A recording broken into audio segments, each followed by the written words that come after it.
Ada satu asumsi yang hampir tidak pernah dipertanyakan. Pulang itu selalu baik. Pulang dianggap sebagai sesuatu yang menenangkan, tempat kembali, titik akhir dari kelelahan. Bahkan sering diposisikan sebagai solusi ketika hidup terasa kacau, ketika arah terasa hilang, ketika dunia terasa terlalu bising. Tapi bagaimana jika justru disitulah masalahnya?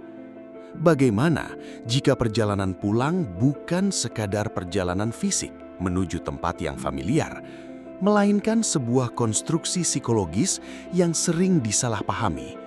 Sebuah ide yang terlihat sederhana di permukaan, tapi menyimpan mekanisme yang jauh lebih kompleks di bawahnya. Karena dalam prakteknya, tidak semua orang yang pulang benar-benar kembali. Dan tidak semua yang kembali benar-benar menemukan apa yang mereka cari. Banyak orang bergerak, berpindah kota, mengganti lingkungan, bahkan mengubah hidup secara drastis dengan keyakinan bahwa ada sesuatu yang menunggu mereka di rumah. Sesuatu yang akan memperbaiki keadaan, memberi rasa utuh, menutup kekosongan yang selama ini terasa. Namun, yang jarang dibicarakan adalah ini. Seringkali yang berubah hanyalah lokasi, bukan kondisi. Dan di titik itulah, perjalanan pulang mulai menunjukkan sisi yang tidak pernah diceritakan. Topik ini menjadi relevan sekarang karena mobilitas manusia semakin tinggi. Perpindahan, baik karena pekerjaan, pendidikan, maupun tekanan sosial membuat konsep pulang tidak lagi sederhana. Ia tidak lagi sekadar kembali ke tempat asal, tapi menjadi simbol dari harapan, identitas, dan bahkan pelarian. Masalahnya, pemahaman umum tentang pulang terlalu disederhanakan. Ia dipersepsikan sebagai sesuatu yang pasti membawa kejelasan, padahal dalam banyak kasus justru memperjelas konflik yang sebelumnya tersembunyi. Video ini bukan tentang romantisasi rumah, bukan juga tentang nostalgia. Ini adalah pembongkaran tentang bagaimana perjalanan pulang sebenarnya bekerja, secara psikologis, sosial, dan struktural. Dan mengapa dalam banyak kasus yang kita kejar saat pulang bukan benar-benar tempatnya. Sebelum kita masuk lebih dalam, coba tulis di kolom komentar, video ini sampai ke kota mana saja, dan di titik mana kamu sedang berada sekarang.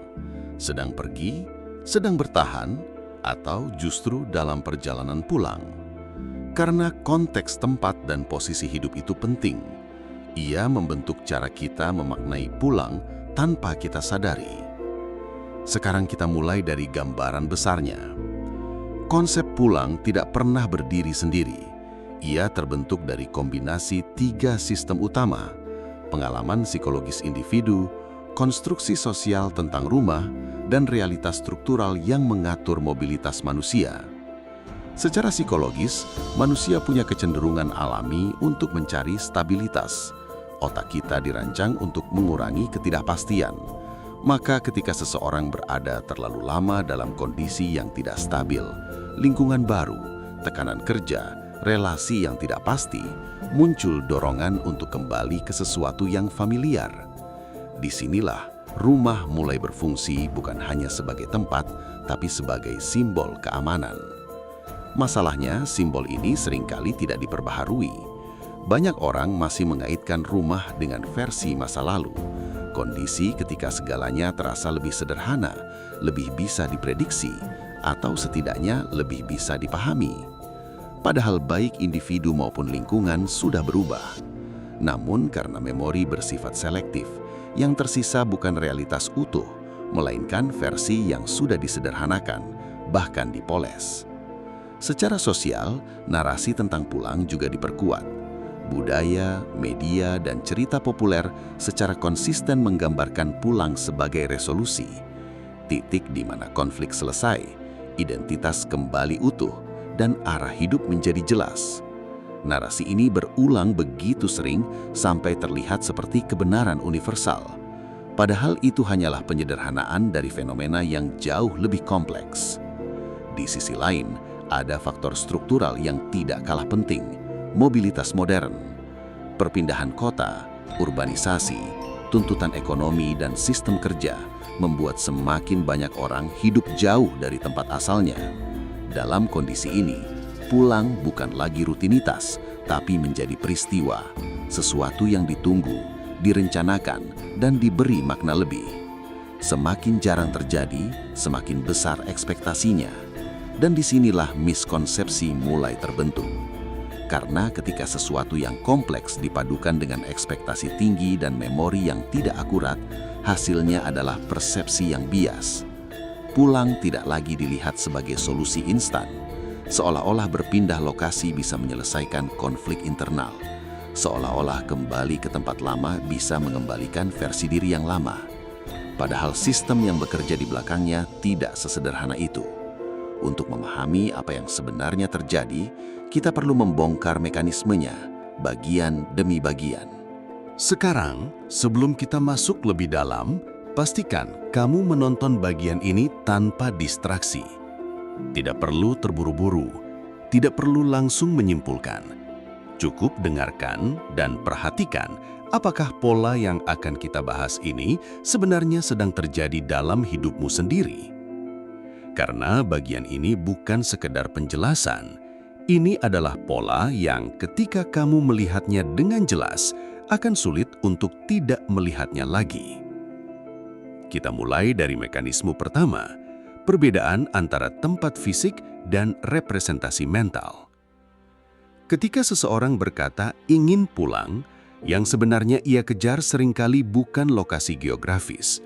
Yang ia kejar adalah representasi mental tentang tempat itu, sebuah versi yang sudah disaring oleh ingatan, emosi, dan pengalaman masa lalu. Masalahnya, representasi ini tidak statis. Ia dibentuk ulang setiap kali diingat. Otak manusia tidak menyimpan memori seperti rekaman video. Ia menyimpannya sebagai potongan-potongan informasi yang kemudian dirangkai ulang setiap kali dipanggil. Dan dalam proses perangkaian ulang itu, emosi memainkan peran besar. Artinya, rumah yang kamu bayangkan hari ini belum tentu sama dengan rumah yang benar-benar ada saat ini. Disinilah muncul mekanisme kedua, distorsi memori berbasis emosi. Ketika seseorang berada dalam tekanan, entah itu tekanan kerja, relasi, atau ketidakpastian hidup, otak cenderung memperbesar nilai dari pengalaman masa lalu yang terasa aman. Ini bukan karena masa lalu benar-benar lebih baik, tapi karena otak sedang mencari kontras terhadap kondisi sekarang. Contohnya sederhana, seseorang yang hidup di kota besar dengan tekanan tinggi mulai merasa jenuh. Dalam kondisi itu, ia mulai mengingat kampung halamannya sebagai tempat yang tenang, sederhana, dan lebih manusiawi. Yang diingat adalah sore yang santai, udara yang sejuk, interaksi sosial yang hangat. Yang tidak diingat, keterbatasan akses, konflik lama, atau hal-hal yang dulu justru membuatnya ingin pergi. Memori tidak berbohong, tapi ia juga tidak lengkap. Mekanisme ketiga, ilusi resolusi melalui perpindahan. Banyak orang secara tidak sadar mengasumsikan bahwa perubahan lokasi akan menghasilkan perubahan internal. Ini adalah bentuk penyederhanaan sebab akibat, seolah-olah stres berasal dari tempat, bukan dari interaksi kompleks antara individu dan lingkungannya. Padahal dalam banyak kasus, yang dibawa saat seseorang pulang bukan hanya barang, tapi juga pola pikir, ekspektasi, dan konflik yang belum selesai. Dan ketika realitas di tempat tujuan tidak sesuai dengan representasi mental yang dibawa, muncul gesekan. Ini yang jarang dibicarakan. Pulang tidak selalu mengurangi konflik, kadang justru memperjelasnya. Karena ketika distraksi hilang, ketika lingkungan menjadi lebih familiar, yang tersisa adalah hal-hal yang sebelumnya tertutup oleh kesibukan. Di titik ini, banyak orang mulai merasakan sesuatu yang tidak mereka antisipasi. Rasa asing di tempat yang seharusnya familiar. Bukan karena tempatnya berubah sepenuhnya, tapi karena relasi antara diri dan tempat itu sudah berubah. Dan disinilah mekanisme keempat mulai bekerja, pergeseran identitas. Selama seseorang berada jauh dari rumah, ia membangun versi dirinya yang baru, dipengaruhi oleh lingkungan baru, tuntutan baru, dan cara berpikir yang berbeda. Ketika ia kembali, ia tidak kembali sebagai versi lama, tapi lingkungan di sekitarnya seringkali masih memperlakukannya sebagai versi lama itu. Terjadi ketidaksinkronan. Individu merasa sudah berubah, lingkungan merasa semuanya tetap sama. Dan dari situ muncul ketegangan yang tidak selalu terlihat di permukaan, tapi terasa secara psikologis. Jika kamu masih mengikuti sampai titik ini, perhatikan satu hal. Semakin dalam kita melihat, semakin jelas bahwa perjalanan pulang bukan sekedar perpindahan ruang. Ia adalah interaksi kompleks antara memori, ekspektasi, identitas, dan realitas. Dan itu baru sebagian dari mekanismenya. Sekarang kita masuk ke bagian yang sering tidak terlihat di permukaan. Konsekuensi dan ketegangan yang muncul dari mekanisme tadi. Dan sambil kamu mendengarkan bagian ini, coba refleksikan satu hal sederhana. Apakah kamu pernah merasa pulang, tapi tidak benar-benar merasa kembali? Kalau iya, kamu bisa tulis pengalamanmu di komentar. Tidak perlu panjang.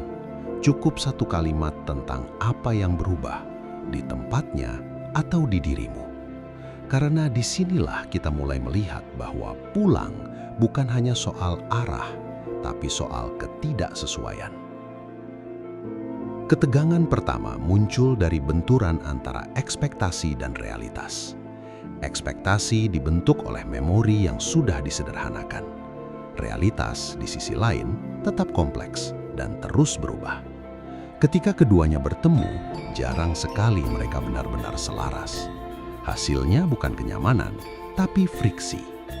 Seseorang mungkin kembali dengan harapan menemukan ketenangan, tapi justru menemui dinamika lama yang belum selesai. Atau lebih jauh lagi, ia menemukan bahwa tempat yang dulu terasa miliknya, kini terasa netral, bahkan asing. Ini bukan anomali, ini konsekuensi logis dari sistem yang bekerja. Ketegangan kedua, trade-off antara stabilitas dan pertumbuhan. Tempat yang kita sebut sebagai rumah seringkali menawarkan stabilitas, lingkungan yang dikenal, pola yang bisa diprediksi, dan relasi yang sudah terbentuk lama. Tapi stabilitas itu datang dengan harga, keterbatasan ruang untuk berkembang. Sebaliknya, tempat baru menawarkan pertumbuhan, tantangan, perspektif baru, peluang yang lebih luas, tapi juga membawa ketidakpastian dan tekanan. Masalahnya, banyak narasi populer mencoba menggabungkan keduanya, seolah-olah tidak ada konflik. Seolah-olah kita bisa pulang dan tetap mendapatkan versi terbaik dari dua dunia sekaligus. Padahal dalam praktiknya, hampir selalu ada yang harus dikorbankan. Ketegangan ketiga, paradoks identitas. Ketika seseorang pergi, ia berubah. Ketika ia kembali, ia berharap bisa mengintegrasikan perubahan itu ke dalam lingkungan lama. Namun lingkungan tidak selalu siap menerima versi baru tersebut. Di satu sisi, ada dorongan untuk tetap menjadi bagian dari sistem lama. Di sisi lain, ada kebutuhan untuk mempertahankan identitas yang sudah berkembang. Ini menciptakan kondisi tarik-menarik yang halus tapi konstan. Dan yang sering terjadi, individu mulai menyesuaikan diri kembali, bukan karena itu pilihan terbaik, tapi karena itu cara paling cepat untuk mengurangi ketegangan sosial. Tanpa disadari, sebagian dari perkembangan yang didapat justru mulai tereduksi. Ketegangan keempat, konflik yang sebelumnya tersembunyi menjadi terlihat. Saat seseorang berada jauh dari rumah, banyak konflik lama tertutup oleh jarak dan kesibukan. Tapi ketika ia kembali, konteks itu muncul lagi, kadang dengan bentuk yang lebih jelas. Relasi keluarga, dinamika sosial, ekspektasi lingkungan, semuanya kembali aktif. Dan disinilah banyak orang mulai menyadari bahwa yang mereka anggap sebagai kerinduan akan rumah sebenarnya adalah kerinduan akan versi tertentu dari masa lalu yang sudah tidak sepenuhnya ada. Ini poin yang sering dihindari karena tidak nyaman untuk diakui, bahwa pulang tidak selalu membawa penyelesaian. Kadang justru membuka lapisan yang sebelumnya tidak terlihat. Kalau kamu sampai di bagian ini, coba jawab satu pertanyaan sederhana di komentar. Menurutmu, ketika seseorang ingin pulang, apakah yang sebenarnya ia cari? Tempatnya atau perasaan yang pernah ia rasakan di sana? Tidak ada jawaban benar atau salah, tapi dari cara kamu menjawab, biasanya terlihat bagaimana kamu memaknai pulang selama ini. Dan dari situ, kita bisa mulai melihat dampaknya dalam kehidupan nyata. Jika kita tarik semua yang sudah dibahas, satu hal mulai terlihat dengan cukup jelas. Perjalanan pulang bukan tentang kembali ke tempat. Ia adalah proses menghadapi ketidaksesuaian antara apa yang kita ingat, siapa kita sekarang, dan realitas yang ada. Selama ini, banyak orang menganggap pulang sebagai solusi. Padahal secara mekanisme, pulang lebih sering berfungsi sebagai pengungkap, bukan penyelesai. Ia mengungkap distorsi memori yang kita bangun. Ia mengungkap ekspektasi yang tidak kita sadari. Dan yang paling penting, ia mengungkap sejauh mana diri kita sudah berubah. Masalahnya bukan pada pulang itu sendiri. Masalahnya ada pada cara kita memaknainya. Ketika pulang diposisikan sebagai jalan keluar, kita cenderung mengabaikan kompleksitas yang menyertainya. Kita berharap menemukan sesuatu yang utuh. Padahal yang kita temui seringkali adalah potongan-potongan yang tidak lagi sama. Dan di titik itu, banyak orang mulai menyadari sesuatu yang cukup fundamental.